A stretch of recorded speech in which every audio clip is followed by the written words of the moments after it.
Hey, good Friday morning, everybody. Yes, audio is on. That's good. I'll take out my music here. Hello. Michael Bridgman here from the Marketing Wizards Inner Circle. And you are here to have a fantastic Friday morning, my friend, and get some of your tough business marketing questions answered. I have had just a wacky and wild week, everybody. It has been something absolutely tremendous and amazing, but busy. You guys have one of those weeks? If you're on here live right now, say hello and let me know. Has it been a busy week for you? It's been a really busy week for me. I mean, busy in a good way, like busy in an awesome way, but jam packed. We're starting Q4 here, and things are rocking and rolling. I hope things are amazing for you. So right now, we are jumping in here live to tackle your questions about the marketing world. So let's dive in, you guys. So we have got 4 phenomenal questions here from Lisa, Paula, John, and Caitlin.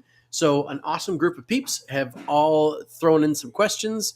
Hello, Glenn. Welcome to the live, my friend. Welcome, buddy. Thank you for joining me today. Glenn, put in the comments, have you had a busy week, my friend? Have you had a busy week? Because I know it's been kind of wacky and wild for me. So busy in a good way. So has Glenn had a good week? Because I know that a lot of people have reached out to me and they're just having really busy starts to Q4, like really busy, really bumping starts to Q4, which is awesome. Which is totally awesome. Okay, so let's dive into our very first question, because these are a lot of questions specifically about client avatar stuff we had this week. And these are really good. So for those of you who don't know what a client avatar is, essentially it's like who you would best love to serve. And you kind of make this version of them in your mind, in your creativity, that is like unique to how you want to transform someone's life. I said that really badly. What I mean is that you create an individual, right? You have an ideal client that you love to serve, that your product, your service is perfect for helping, and you design your marketing, you design your messaging, you make the look of what you do, the branding, all that stuff really catered to that particular person. And in fact, I'll share this quick story. I totally screwed up my marketing many years ago. Made a huge mistake with my marketing. And when I tallied up midway through this year how much I think I lost, how much revenue we did not make in my pet business because I made this mistake, it was over $1 million. In the last 10 years, right before, well, now let me see, from about 2008 to about 2017, so 9 years there, this mistake cost my company $1 million in revenue. Huge mistake. And what was that mistake? I didn't market to Margaret. So Margaret is the ideal client avatar that we've created for our dog grooming salon here at Just About Pets. So Margaret is a very specific client avatar. She's 53 years old. She lives in East Abbotsford. She drives a Porsche Cayenne. She has a golden doodle. She doesn't mind spending money on her grandchildren and her dog. She's got young grandkids. There's all sorts of things I know about Margaret. You can probably start to picture who this person is even as I talk about her. But I thought my business was full of Stacy's. And Stacy is our ideal client avatar for doggy daycare. She's 32 years old. She has 2 children. Her life is really busy. The dog or the dogs are bouncing all over the place all the time. She has a big, huge SUV, and she winds up leaving the dog for us. So I was busy marketing to Stacy for our high-end dog grooming clients. Turns out that's not who was buying the high-end dog grooming. It was Margaret. And it took me some client research. It took me some opening up of my eyes to see what was really going on, to realize, okay, my grooming room, the best clients I've got for my salon are all Margaret's. So what should I be doing? I should be marketing to Margaret. And that's what we started doing. And our salon business took off. In fact, right now, I think it's 6 weeks that we're fully booked out. 6 to 8 weeks until we have another appointment available. And that choice, that decision way back when, cost my company millions of dollars because we were marketing to the wrong person. And so that's why understanding who your ideal client is so critical to creating a phenomenal amount of revenue for your company, because then your marketing is on point. You're actually speaking to the person that wants to buy what it is that you offer, and you're speaking to them in the language and the terminology that they're going to resonate with. And it helps you improve your profit because don't have to spend as much time or money to acquire that client. So that is the power of understanding your ideal client. So as we get or I just wanted to mention that because today's has a lot to do with that particular concept. Okay. And by the way, if you want access to an ideal client avatar creation course that I put together, just let me know in the comment section and I'll give you a copy of the guidebook that we use to create ideal clients. Okay. I'll give you a copy of that. Just put it in the comment section. That just type in ideal client, and I'll make sure my team forwards over a copy of that workbook to you. Okay, so first question from Lisa. Lisa says, should you use AI avatars in your marketing? Okay, great question, because these are very trendy. Right, we see them all the time. Like, these pictures, like Snapchat was really big on this, and I know that like you can do it in different Facebook apps and Instagram apps where you have like filters and they kind of create a goofy face around you. It started there, and now you can have whole like avatar faces. Like you could have what looks like kind of a cartoony version of Michael busy talking, right? So a lot of people that are uncomfortable on camera are using these particular types of tools. So this is the context of Lisa and I's discussion.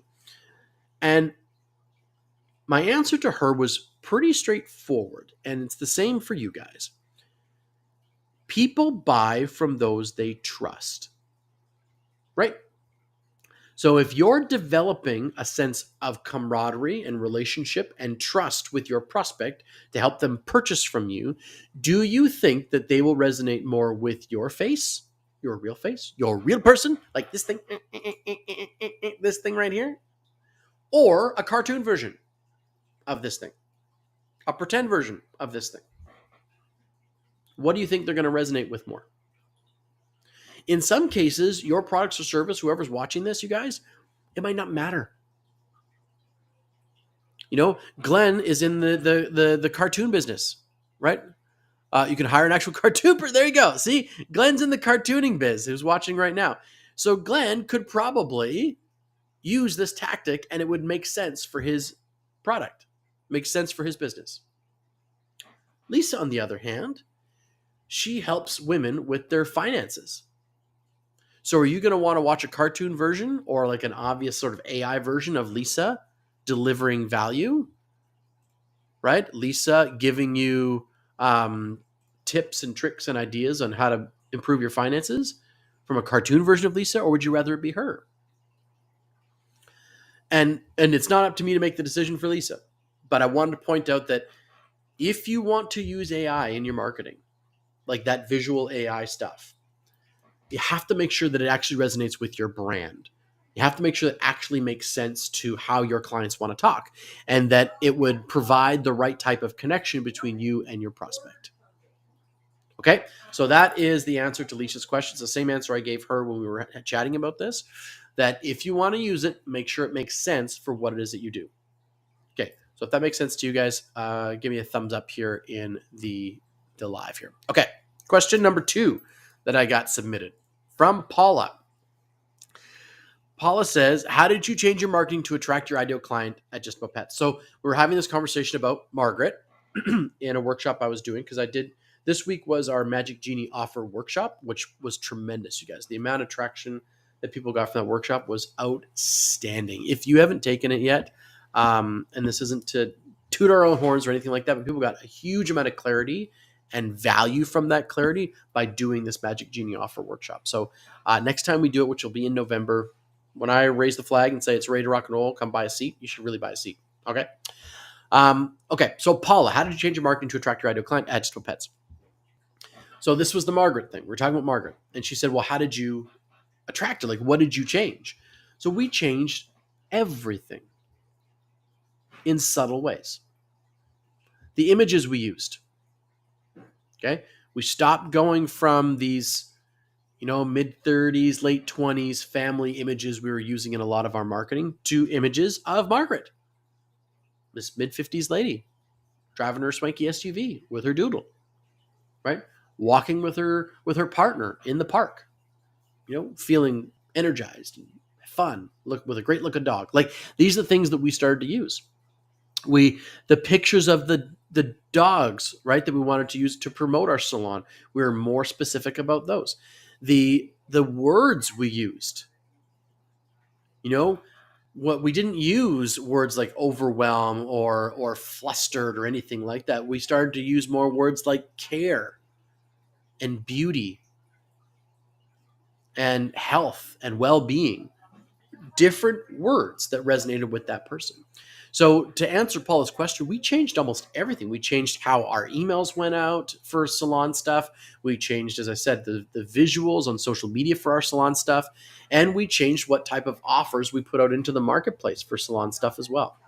And all of those things amounted to a tremendous increase, huge increase in the amount of Margarets that we have in the store. Okay.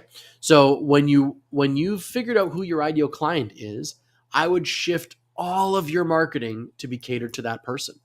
All of your marketing to be speaking to that individual. And then what happens is, once you really mastered how to market to that particular ideal client avatar, then what's great is you can use the same principles and just plug in a different avatar. I could go from marketing to Stacy, or marketing to Margaret, to marketing to Stacy. Same concepts, but use different material, different images, a different reason why they're going to want to buy our salon services over others. And now I had one extra question as well. Somebody asked me, why are all of your client avatars women? And unfortunately, guys, in all of the research that I've ever done, ever read in the pet world, is that the female member of the partnership pretty much always makes the dog decisions, always makes the pet decisions or the cat decisions.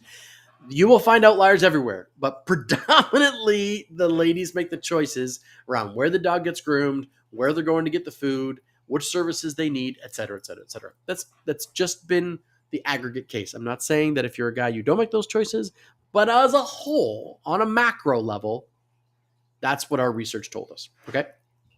So, great question, Paula. So question number 3. And for those who are watching here, if you have any other questions or anything like that about the topics we're covering, or any other topic for that matter, feel free, please, to jump on in and put the question in the comments. I will answer it for you. Or if you have anything you want to add. Okay. John says, how specific do you need to visualize your client avatar? Well, I think I kind of went through that. For me, the clarity that I get from visualizing Margaret specifically was very empowering for me as a business owner. It was very empowering for me as a marketer to know exactly who I was talking to, exactly how I wanted to serve that person, exactly what it is that she would want me to say in this moment, right? What exact problems they are that I can solve for her. So how specific do you need to visualize your client avatar? Very specific, John. Super specific. You should be polishing up that client avatar so that you could literally close your eyes and envision this person perfectly.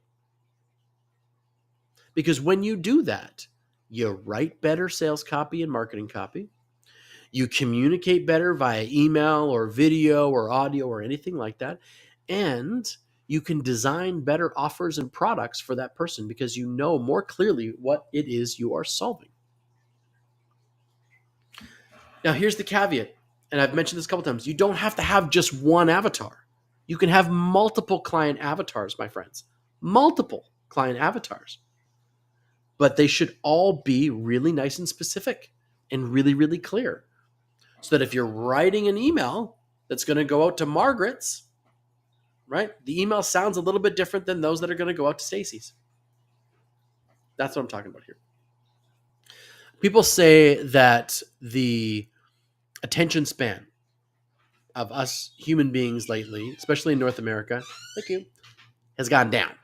Right? Like our attention span is lower than is what did they say? Like Like a goldfish's attention span is 3 seconds, and ours is worse than a goldfish. This is the stat that I've heard. So that there may be some truth to that, but here's how I feel. I think our not for me meter has gone through the roof. Okay?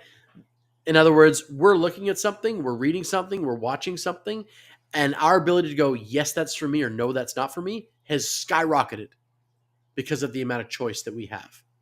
So we're always, here we are, we're on our phones, we're doing this, we're scrolling through social media, we're on our computers, we're doing what we're doing. And the fact of the matter is that we're rapidly making decisions all the time going, yes, I'm interested, no, I'm not. Yes, I'm interested, no, I'm not. Yes, I'm interested, no, I'm not. That's for me, that's not for me. That's for me, that's not for me.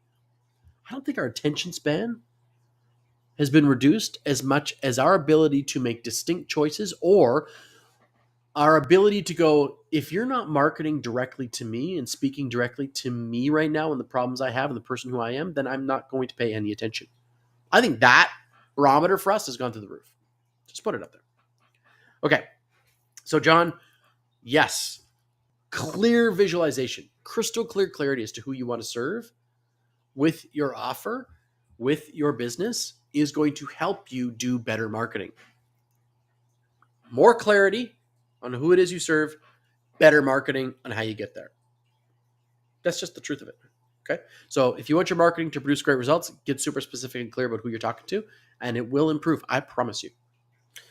Okay. Fourth question.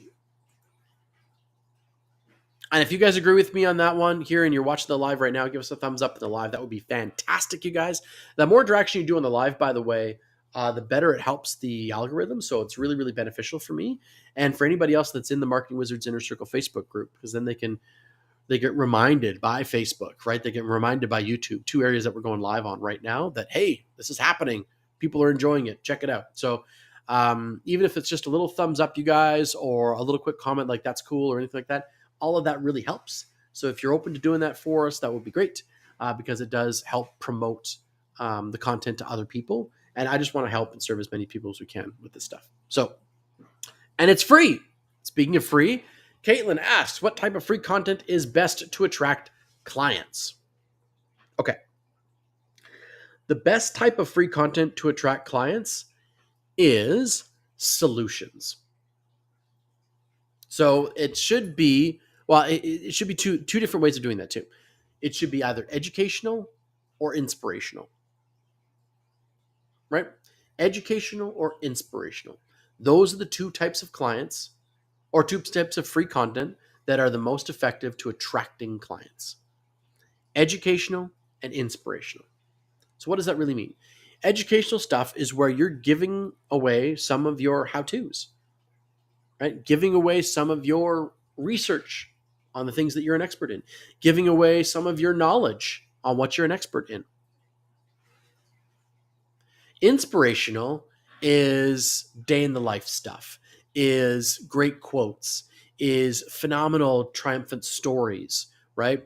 Is cool versions of your product that would inspire somebody to either buy from you or want that thing, right? Like Glenn's watching right now. When he posts beautiful visuals of the work that he does, when he draws out and does people's homes for them in a custom piece of art for them, those are inspirational posts, Glenn. That's what they are. You're not teaching me how to do the drawing. You're not teaching me why it's important. You're showing me something that's inspirational. I'm like, oh my gosh, that's beautiful, right? You're bringing beauty and joy into my life. It's an inspiration. And hopefully what you're doing is you're inspiring somebody to want to do business with you. That's another reason it's inspirational. You're hoping to inspire the transaction, inspire the interest, ignite it in other people.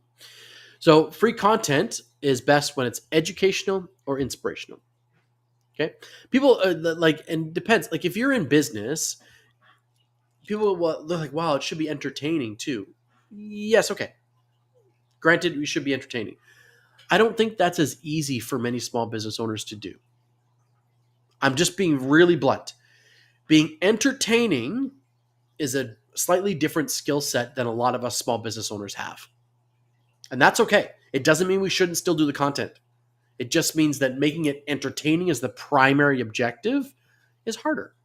It's harder. Will it make the content better? Probably. Probably. Probably. If you're funny, if you have the ability to grab people's attention and keep it for a while, if you're entertaining and goofy and you're having a good time or you're able to tell a great story, yes, it holds on to their attention better, but that just makes the education or the inspiration more effective. It doesn't mean that your content shouldn't be educational or inspirational. Does that make sense? I hope that makes sense. Yeah. Okay. Now, to finalize here on what Caitlin's question is, the type of content, it can be video, it can be written, it can be audio, doesn't really matter. Depends on the format you want to promote and publish the content. Okay. So if you're doing TikTok, it obviously has to be video. If you're doing Instagram, images or video are best. If you're doing Facebook, you can do written stuff. If you're doing LinkedIn, you can do both. Written stuff is fine. Like, depending on where you're going to put the content, Caitlin, is the actual media that you should use. But the other element to this, so this is a little bit grander scale, okay? If your client is on a journey, and we'll use my microphone here as the point where they decide to buy something. So if they're on a journey, they're suffering from problems over here, okay? And they want to get to over here. They're in suffering. They're no longer suffering. They have a pain point. They don't have a pain point. Okay? Maybe this is like they want to go on vacation, right? They're frustrated. They'd like to, Vancouver's about to head into rainy season, so they want to get out of the rain. They want to go to Mexico. Okay? Pain point, destination. Your offer, microphone here, right? This is the transition. This is the thing they have to buy to help take them from here to here. The content that you make should solve or address any of the elements that you want them to be thinking about and have solved so they can get to this point. So if you're in the travel industry, like my buddy Rob is, you want to show images and video of the destination so you can inspire people over here to want to come to here and purchase from you, to go here. So you can do inspirational stuff. Look at these beautiful places in Mexico. Look at these gorgeous beaches. Look at all this amazing stuff. Look at this family having a really good time. Look at these people having an amazing time, blah, blah, blah, blah. You could do educational stuff going, here are the great things why you should use a travel agent. Here are 3 things that travel agents do that people forget about that you should have a travel agent do for you if you're going to go to Mexico, right? If you're booking a trip to Mexico, here are 5 things that would make sure that you have done before you leave. Here are 6 different things that you would love to have done or 6 different things to pack in your luggage if you're going to take a trip to Mexico. Like, educational and inspirational content over here helps get people to this point where they're going to buy. So what type of free content should you do? Educational or inspirational. If you can make it entertaining, congratulations, that's the next step.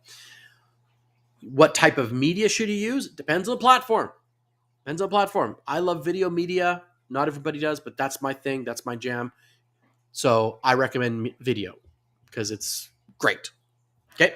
And it's much easier to do than it was 10 years ago. So inspirational, educational, pick the right media for the right platform. And extra bonus point here, you guys, what you should talk about is things that this person over here, before they buy, before they get the transformation to the after point, I want to go to Mexico because Mexico is beautiful. This is my buying moment, right? What type of stuff does Rob have to talk to me about in order for me to want to go to Mexico? Beautiful beaches, family having fun, right? How easy it is, how gorgeous it's going to be, how warm it's going to be, this gorgeous sand, what to do, when to do it, what to pack, who to hire, etc., etc., etc. Okay? So those are the types of content pieces that if I was in Caitlin's shoes, I would be doing. Not that she's in travel, but that's the idea. Okay, that would help get a client. So your content should get a client to this point. Oh, I want to buy. Okay, so all of your content should be designed to encourage people to come to the buying point in their customer journey. Okay.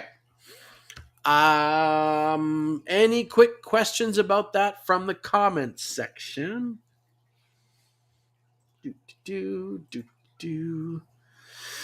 Any quick questions from the comment section? And as I said, if you guys want a copy of the Marketing Wizards, or not Marketing Wizards, the Ideal Client Workbook that I use in my own company and that we use with our clients. Just type here Ideal Client into the comment section of this live, and I'll make sure my team forwards over to you a free copy of that workbook. So if you want that, just let me know and type in Ideal Client into the comment section for the workbook, and we shall send it to you. Okay. Well, it doesn't look like we have any comments or questions, so that's cool. So I just want to say thank you so much for being on here with me this Friday and playing full out. You guys are fantastic. You guys are awesome. So I hope you got great value out of today. If you did, please, you know what? Just share the Facebook group with a friend or somebody else who you think would gain value from this. We do all of this cool marketing stuff and all of this knowledge and education. We do this as a gift to you guys because it's really my goal to help small business owners succeed. It's really the fact that 90% of small businesses fail before they hit 5 years is a horrifying stat. And it's really difficult on the economy to have people suffer, build something, spend all these resources, time, money to build something, and it just collapse. So if we can help them succeed, and if you're one of those people or you know those people who could use this type of stuff, then by all means, please share it, because that's our mission here at Thank You Media, is to help people use phenomenal marketing to accomplish amazing results. Okay? So thank you so much for being on here. I have been Michael Bridgman. You have been awesome. This has been another episode of the Marketing Wizards Inner Circle. And I invite you to look for next week, because next Wednesday, I believe it's next Wednesday, you'll get more notification about this.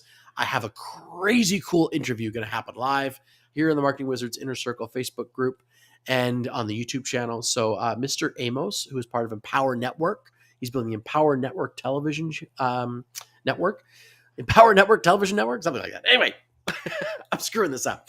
But Amos is an amazing guy. He's from the local area here, but he's touring around the States as he builds his Empower TV network. And he is a tremendous dude. You're going to want to hear this guy's story and what he's gone through to get to where he is. It's an inspiration, and he is an absolutely phenomenal speaker. So you're going to absolutely love him. He is next Wednesday, and then next Friday again, we'll be in here with your questions. So if you have any questions, please feel free to put them in the comment section of the Marketing Wizards Inner Circle Facebook group posts. Plus, you can email them over to me, team@thankyouMediaGroup.com. So thank you very much again, you guys. Have a fantastic Friday. Enjoy the sunshine, and I will talk to you next week. Ciao for now.